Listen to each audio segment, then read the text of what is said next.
તમે ધંધાના સંદર્ભમાં પીકવેલના સંદર્ભમાં સમજાવવાની કોશિશ કરો. જો હું મારા ધંધામાં એક સૂત્ર રાખું છું અને એ મને હમણાં ઉપયોગ પણ થયો કે કોઈ પણ ધંધો હોય, પછી એ વીવિંગનો હોય કે કોઈ પણ ધંધો હોય, તમારે 8 મહિનાનો જે ખર્ચો હોય એમાં તમારો કારીગરના પગાર. કોઈએ શા માટે એક્ઝિબિશનમાં ભાગ લેવો જોઈએ અને તમે પણ શાને માટે ભાગ લો છો? જો એક્ઝિબિશન છે ને, મેઇન તમારા બ્રાન્ડિંગ માટે હોય છે, સેલ્સ માટે નથી હોતું. એટલે ક્યારેય ત્યાં તમે એ માનસિકતા એ ન જાઓ કે અહીંયા મને બહુ બધા ઓર્ડર મળી જશે.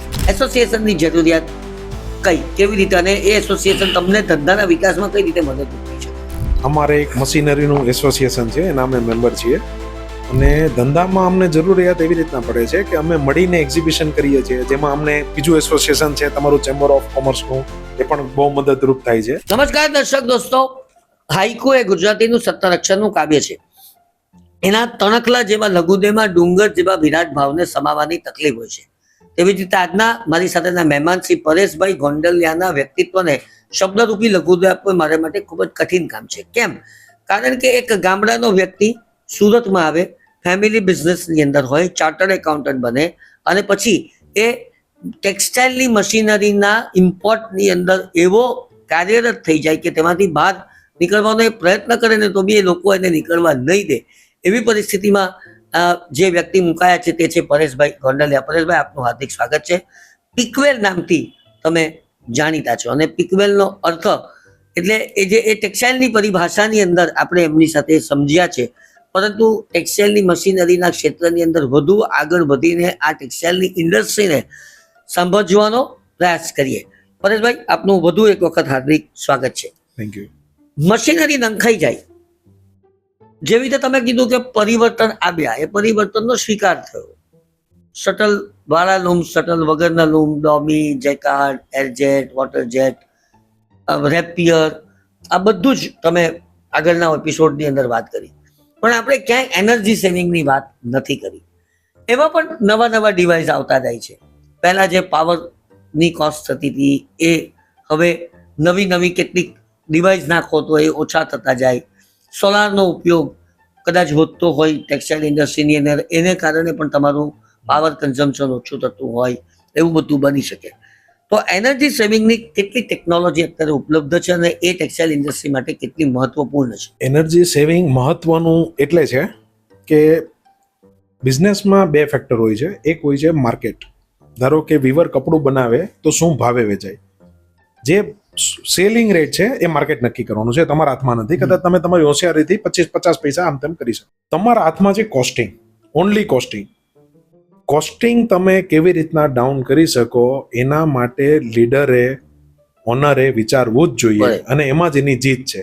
કારણ કે કોમ્પિટિશન વધવાની છે, એ સનાતન સત્ય છે, એમાં કઈ બીજું નથી ઓપ્શન આવવાનું. એ કોમ્પિટિશન વધવાની છે.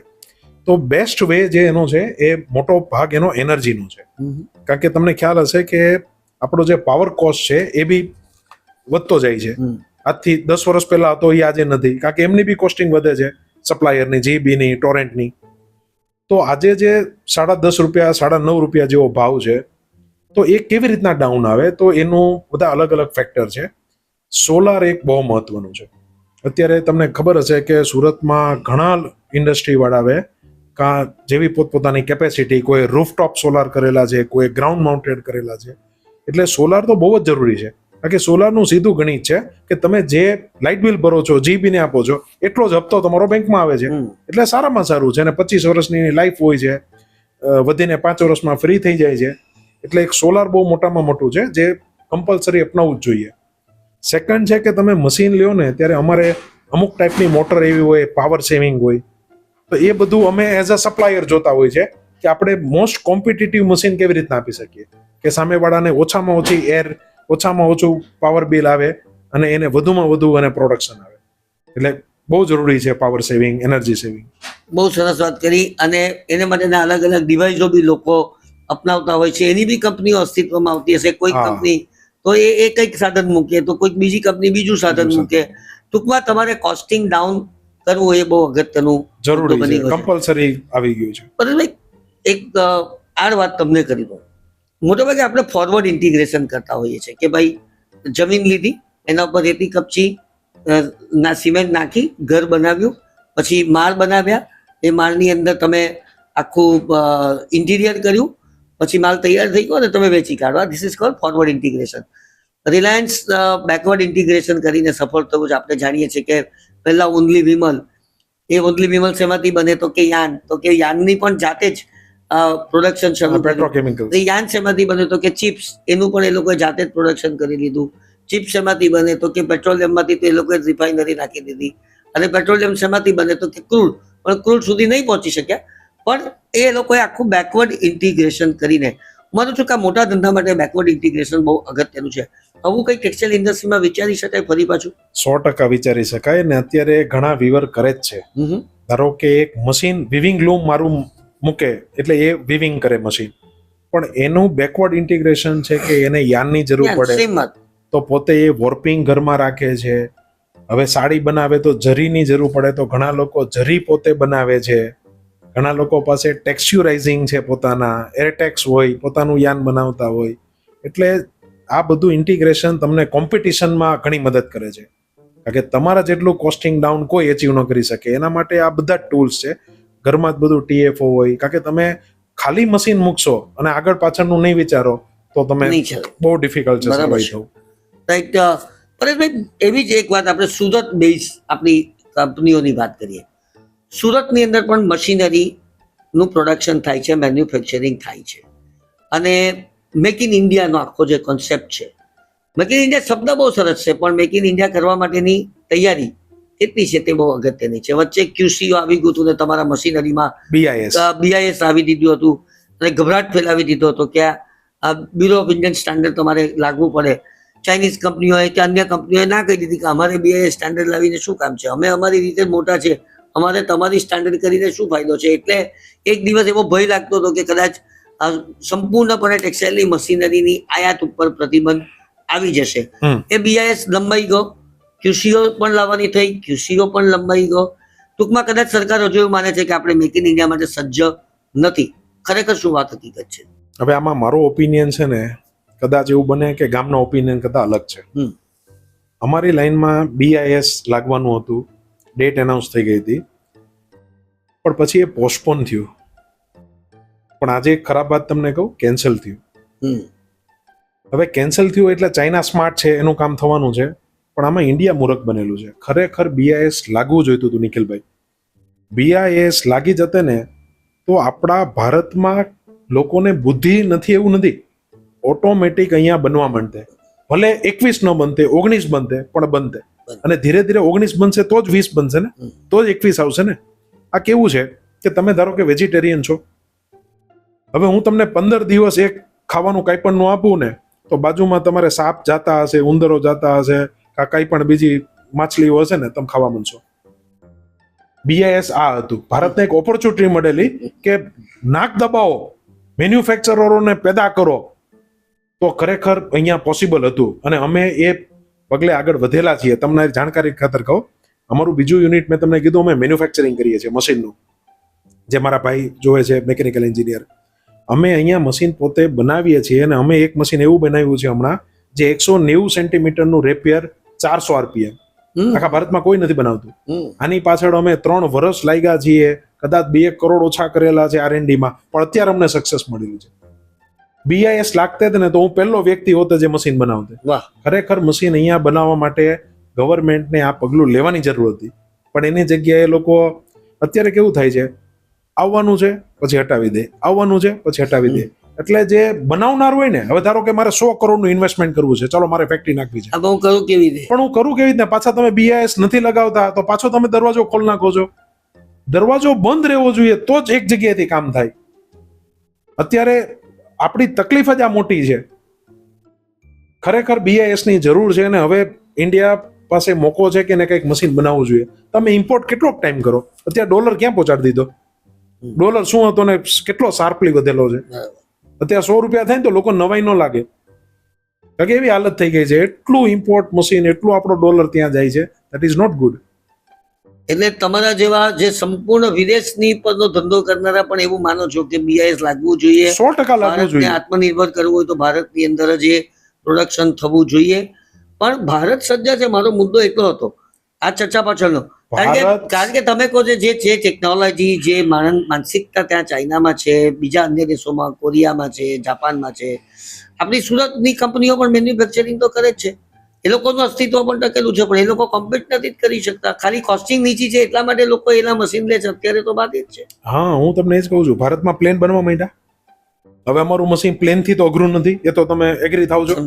પણ આપણા મશીનની કિંમત આપણે સસ્તી પડે છે, પણ એ દરવાજો જ બંધ હોય તો મારે તો કોઈ બી ભાવ ચાલે.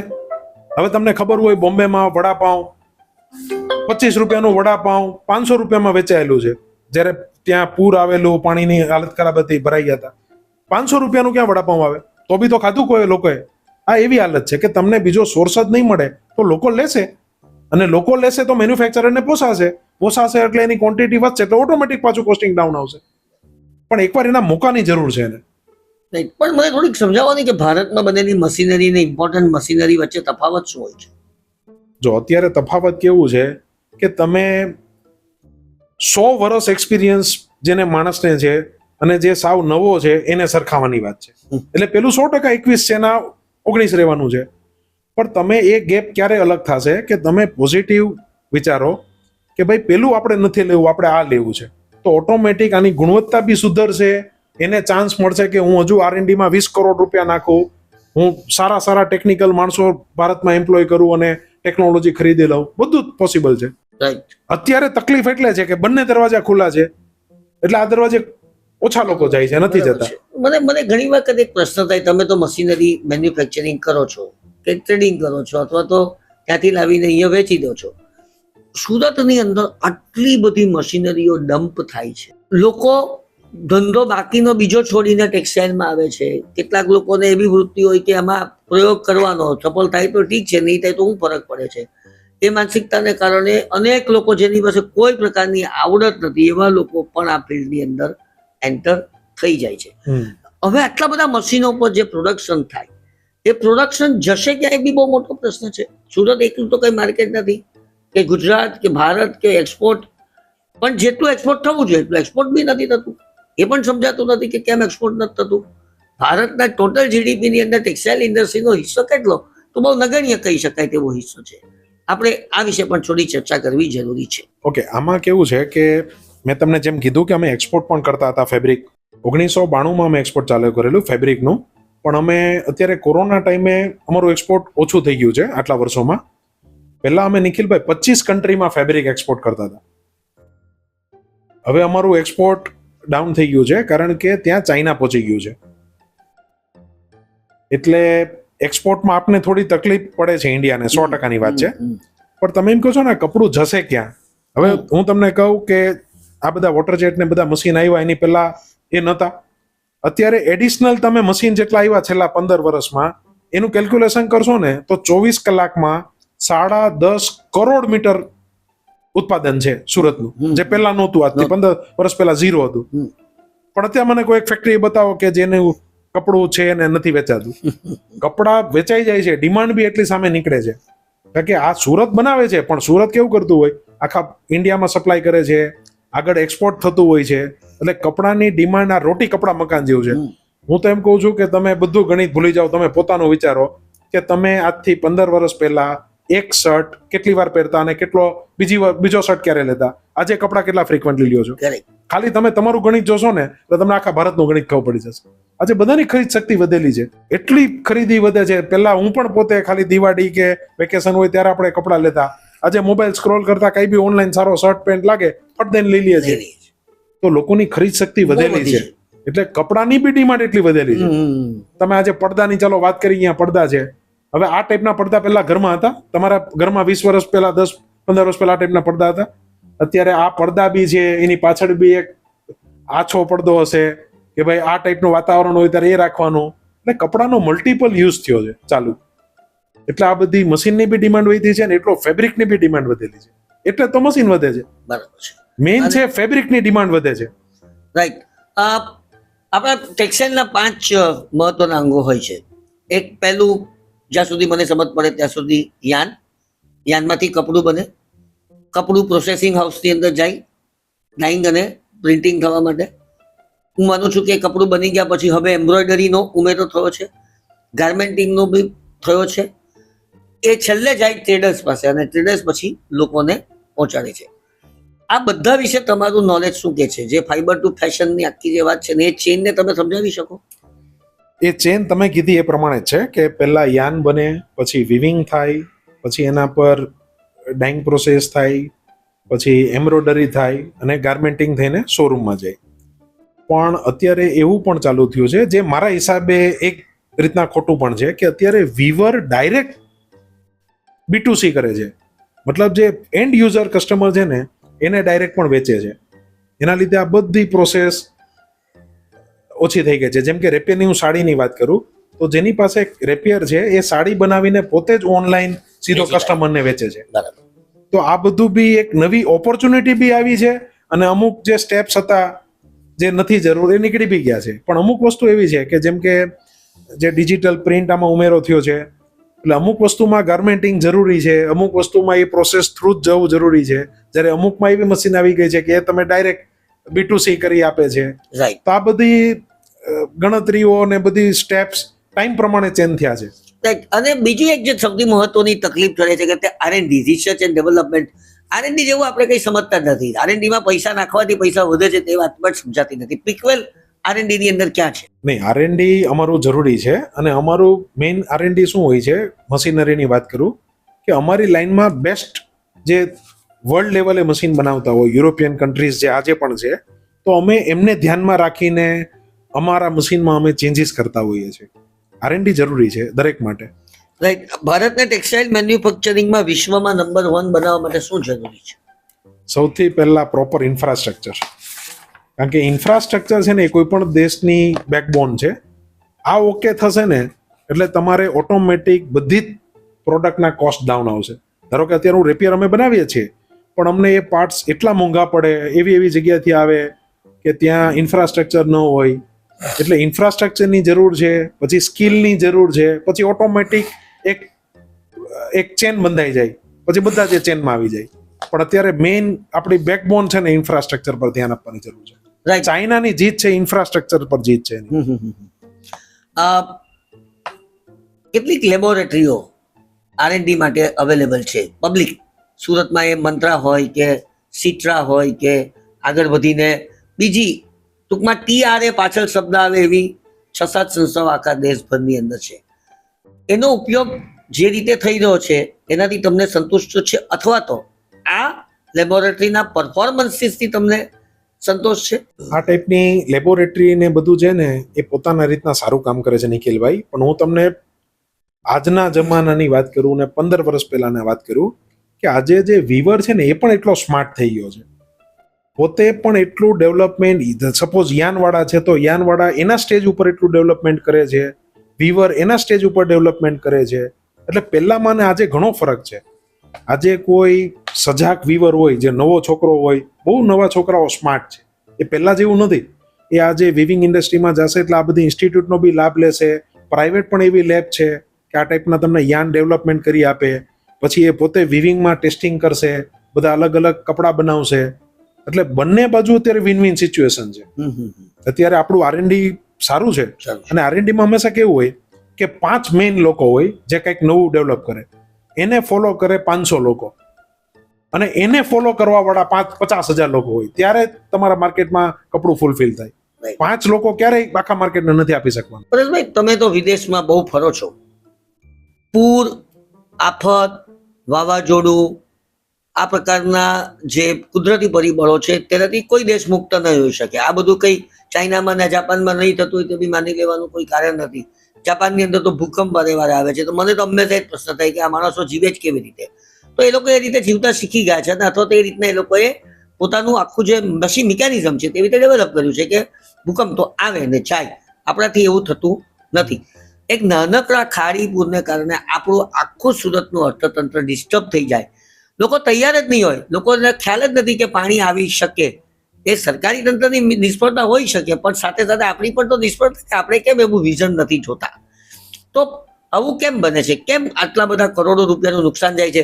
ત્યારે પણ આપણે કેમ એવો વિચાર નથી કર્યો કે આપણા વિવિંગ યુનિટો એક ચોક્કસ લેવલથી ઉપર હોવા જોઈએ, આ બધું ભવિષ્યમાં તમારે વિચારવું પડશે. મેં તમને જેમ કીધું કે ઇન્ફ્રાસ્ટ્રક્ચરની જરૂર છે, આ ઇન્ફ્રાસ્ટ્રક્ચરનો પાર્ટ છે. કારણ કે જે ગ્લોબલ વોર્મિંગ છે ને એ કોઈ એક વ્યક્તિ ખતમ નથી કરી શકવાનો. એ તમારા હાથમાં નથી કે ભાઈ ગમે તેટલો વરસાદ પડે કે ગમે તેટલી આફત આવે, એ આવવાની છે, એને સ્વીકારી લેવું પડે.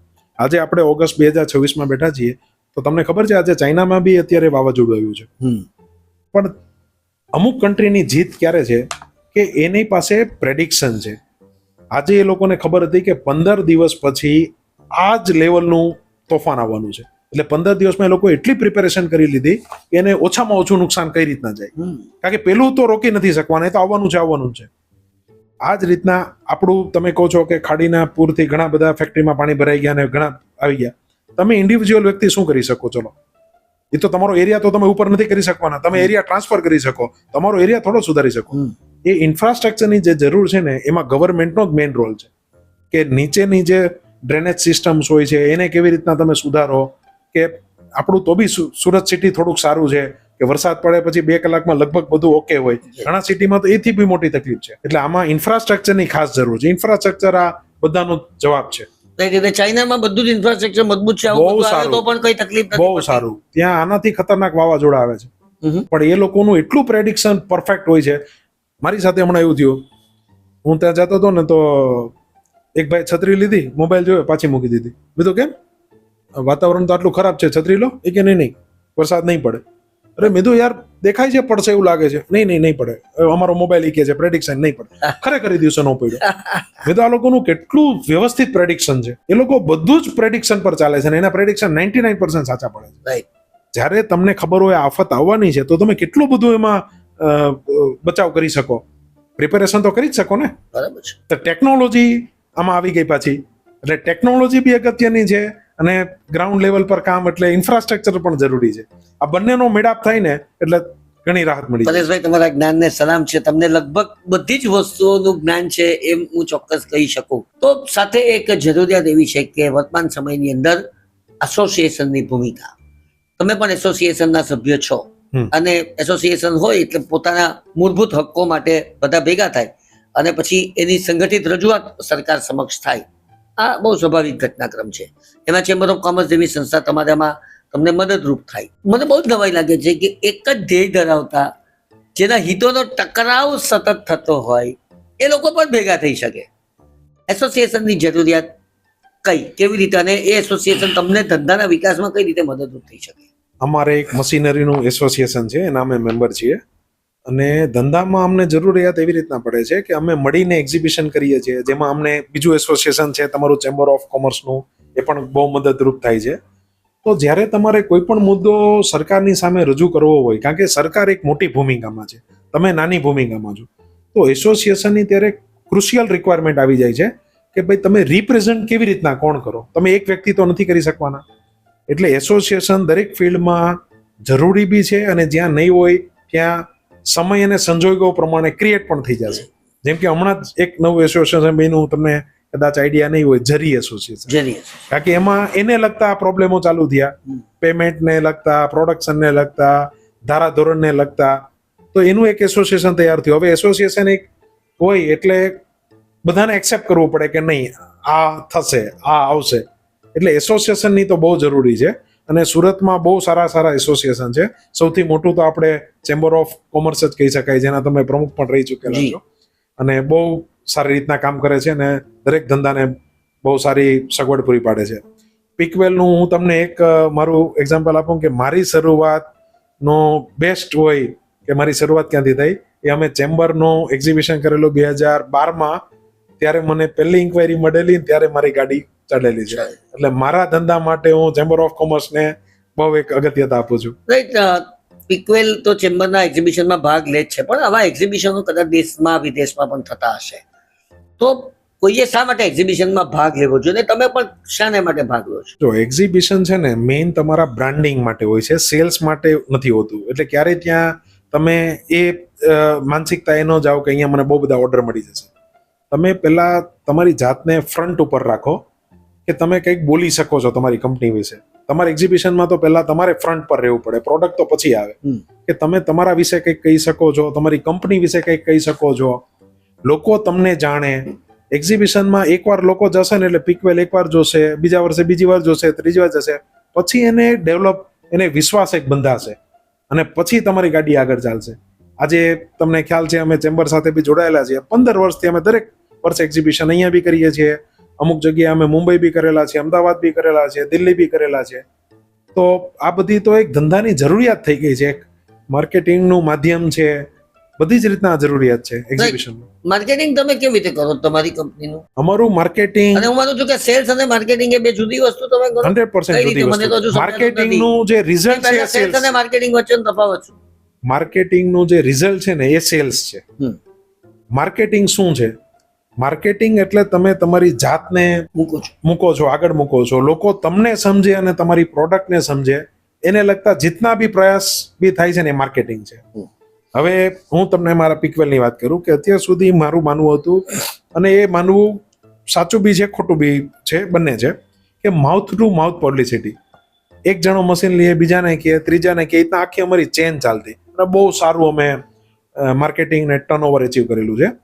પણ આજે જે જમાનો છે ડિજિટલ માર્કેટિંગનો છે, સોશિયલ મીડિયાનો છે, તો એ પ્રમાણે તમારે થોડો એંગલ બી ચેન્જ કરવો પડે. આપણે આજે આ પોડકાસ્ટમાં બેઠા છીએ, this is also one type of marketing.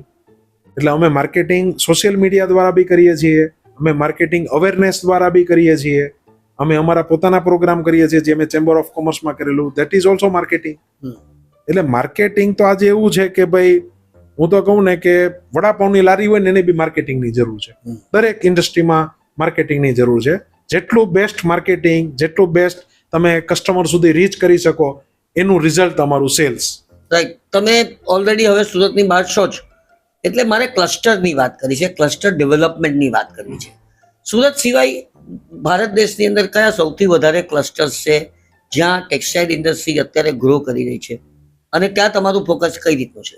અત્યારે ટેક્સટાઇલ ઇન્ડસ્ટ્રીમાં સુરત સિવાય નોર્થ જે છે, જેમાં લુધિયાણા છે, અમૃતસર છે, એ ડેવલપમેન્ટમાં છે.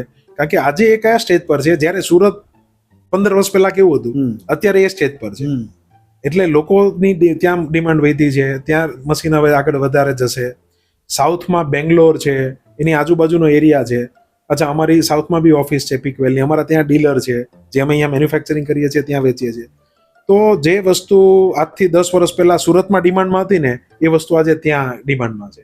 એટલે ઘણા એરિયા છે, નોર્થમાં છે, આ બધા સાઉથમાં છે, આ બધા ધીરે ધીરે ડેવલપ થાય છે. પણ સુરતનો મુકાબલો નથી, એ સુરતને કોમ્પીટ નથી કરી શકતું. પણ પરેશભાઈ, એક પેમેન્ટની સાયકલ એ પણ બહુ અગત્યનું છે ધંધાના વિકાસને માટે, અને ખાસ કરીને એમએસએમઈ માટે જે નિયમ લાદવામાં આવ્યો છે સરકાર દ્વારા, 45 દિવસનો ધારો, એ કેટલો અમલ થાય છે કે તે નથી ખબર. પણ હું માનું છું કે નહીં અમલ થાય તો મોટી તકલીફ આવી શકે. એ ક્યાં બીજી રીતે તમે ગલી કાઢી જાઓ એ અલગની વાત છે. આ પેમેન્ટ સાયકલ તમે કઈ પદ્ધતિ અપનાવો છો એ વિશે બી થોડીક વાત. જે મારો બિઝનેસ છે ને, તો 100% એડવાન્સનો બિઝનેસ છે અખિલભાઈ. હા, 100% એડવાન્સ. તમારે 5 કરોડનું બી મારી સાથે ડીલ થઈ હોય ને એમાં 1000 રૂપિયા બાકી હોય તો પણ ડીલ પૂરી ન ગણાય. એટલે અમારો તો એડવાન્સનો ધારો છે. પણ જે વીવરો છે, હવે એમાં ખરેખર એમએસએમઈ એક છે ને, એક કેપેસિટી લઈને બેઠું હોય, એની અનલિમિટેડ કેપેસિટી નથી હોતી. સીસી ઓડી લે છે, એની બી એક કેપેસિટી હોય છે. પણ 45 દિવસનો જે ધારો તમે કહો છો ને, અમલમાં નથી આવતો. અત્યારે ઉલટાના ધારા ધોરણ એટલા ખરાબ થાય છે કે માણસ ત્યાં ને ત્યાં જ એ બિચારો ત્યાં તૂટી જાય છે એના ધંધામાં. એટલે ધારા ધોરણ જેટલા બિઝનેસમાં હોય, જેટલા અમલમાં આવે, એ બિઝનેસને સ્ટ્રોંગ બનાવે છે. અત્યારે હું તમને સુરતની વાત કરું અને વિવિંગની વાત કરું ને, તો વોટર જેટ ને એર જેટનું જે કપડું બને છે એમાં ધારા ધોરણ છે. લેનારને ખબર છે, હું આ દિવસ પછી પૈસા નહીં આપું તો મને વ્યાજ સાથે આપવા પડશે. જ્યારે રેપિયરમાં હાલત ખરાબ છે, એમાં ધારા ધોરણ નથી પેમેન્ટ્સમાં, તો એના વીવરને બહુ પ્રેશર આવે પેમેન્ટનું. અને જ્યારે મંદી હોય, ડાઉન પીરિયડ હોય, ત્યારે તો એ બહુ કટ ટુ કટ એમનું બિઝનેસ ચલાવતા હોય છે. એટલે ધારા ધોરણનું બહુ ઇમ્પોર્ટન્સ છે, પણ એટલું ખાસ ફોલો નથી થતું અમુક જગ્યાએ. પરેશભાઈ, તમે તો ચાર્ટર્ડ એકાઉન્ટન્ટ છો, એટલે એક પ્રશ્ન પૂછવાનું મન થાય કે એક જમાનાની અંદર આવક માઇનસ ખર્ચ ઇઝ ઇક્વલ ટુ બચત, એવું આપણે કહેતા હતા. પણ નવો જમાનો એમ કહે છે કે આવક માઇનસ બચત ઇઝ ઇક્વલ ટુ ખર્ચ. પહેલા બચત કરો અને પછી જેટલું બચે એટલામાં જ તમારે તમારી જાતને મેનેજ કરવાની, ખર્ચ કરવાનું. આ સમીકરણને તમે ધંધાના સંદર્ભમાં, પીકવેલના સંદર્ભમાં સમજાવવાની કોશિશ. જો હું મારા ધંધામાં એક સૂત્ર રાખું છું, અને એ મને હમણાં ઉપયોગ પણ થયો, કે કોઈ પણ ધંધો હોય, પછી એ વિવિંગનો હોય કે કોઈ પણ ધંધો હોય, તમારે 8 મહિનાનો જે ખર્ચો હોય એમાં તમારો કારીગરના પગાર આવી ગયા, એમાં તમારું લાઇટ બિલ આવી ગયું, તમારા બીજા ઓવરહેડ્સ ભાડા હોય કે કંઈ પણ ઓવરહેડ્સ હોય એ આવી ગયા. 8 મહિનાનો ખર્ચો કરવાની તાકાત તમારી પાસે હોવી પડે.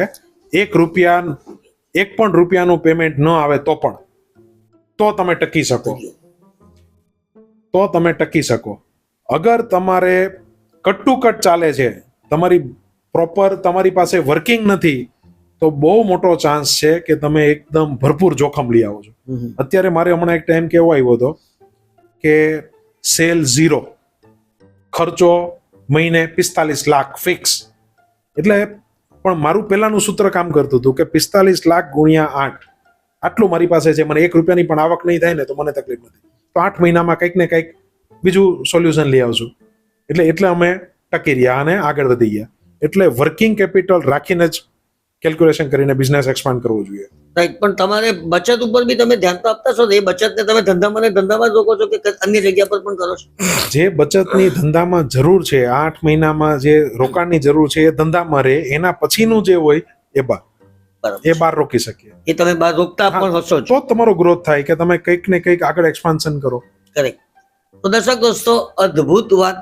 અને એક વિરાટ વ્યક્તિત્વ ને જ્યારે જિંદગીનો બધો જ નિચોડ હોય અને નિચોડ જ્યારે ભાષાની અંદર પરિવર્તિત થાય ત્યારે આપણને આવા સુંદર પરિણામો પ્રાપ્ત થાય. પરેશભાઈ, આપનો ખૂબ ખૂબ આભાર. દર્શક દોસ્તો, ધ નિખિલ મદ્રાસી શોમાં હતા પરેશ ગોંડલિયા. પિકવેલ જે ટેક્સટાઇલની મશીનરી બનાવતી ઉચ્ચ બ્રાન્ડ છે એના સંચાલક શ્રી પોતે આપણી સાથે વાત કરી રહ્યા છે. પરેશભાઈ, નવા એપિસોડમાં નવી વાતો સાથે ફરીથી મળીશું. ત્યાં સુધી દર્શક દોસ્તો, આપના દોસ્ત નિખિલ મદ્રાસીને રજા આપશો. નમસ્કાર.